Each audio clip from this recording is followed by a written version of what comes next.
Assalamualaikum warahmatullahi wabarakatuh. Apa kabar anak-anak sekalian? Kembali lagi dalam pembelajaran bahasa Indonesia bersama Ibu Aci. Ibu harap kalian selalu dalam keadaan sehat walafiat ya. Amin ya rabbal alamin. Dan semoga kalian masih tetap semangat sekalipun kita belajar masih menggunakan daring. Nah baiklah, sebelum kita memulai pembelajaran di pagi hari ini, alangkah baiknya kita berdoa terlebih dahulu. Berdoa dimulai.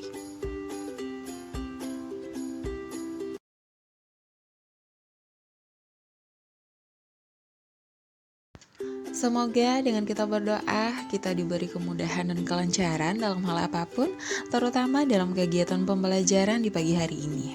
Amin ya robbal alamin.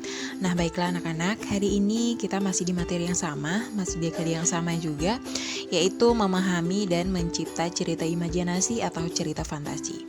Dan untuk kali kita hari ini yaitu sebagai berikut.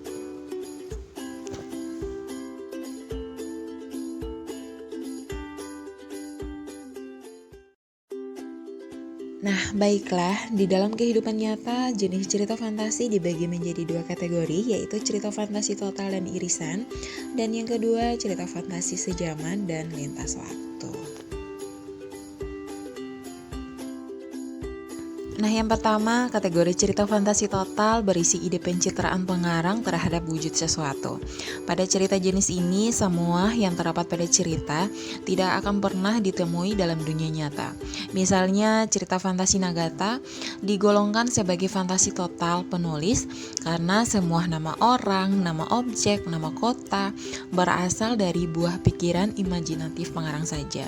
Kemudian yang kedua, cerita fantasi irisan, yaitu cerita fantasi yang mengangkat tema fantastik tetapi masih berwujud pada nama, tempat, dan kejadian-kejadian yang pernah berlangsung dalam kehidupan yang sebenarnya.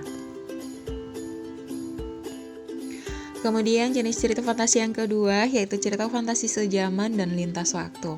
Berdasarkan total cerita, cerita fantasi diklasifikasi menjadi dua tipe, yaitu latar lintas waktu dan latar waktu sejaman. Latar sejaman adalah latar yang dikondisikan dalam satu periode waktu saja, tanpa fantasi masa kini, fantasi masa lampau, ataupun fantasi masa depan. Latar lintas waktu berarti cerita fantasi yang menggunakan dua latar waktu yang berbeda-beda. Misalnya masa sekarang dengan zaman prasejarah, kemudian masa kini dan masa 100 tahun kemudian. Nah, baiklah anak-anak, untuk pembelajaran kita cukup sampai di sini. Kita akan bertemu lagi di minggu depan, masih di KD yang sama dan masih di materi yang sama. Pesan Ibu, jaga kesehatan, dan untuk tugas hari ini Ibu akan mengirimkan ke grup GCR-nya kita. Terima kasih atas perhatiannya, semoga kalian dapat menerima pembelajaran hari ini dengan baik. Dan wabillahi taufik wal hidayah, wassalamualaikum warahmatullahi wabarakatuh.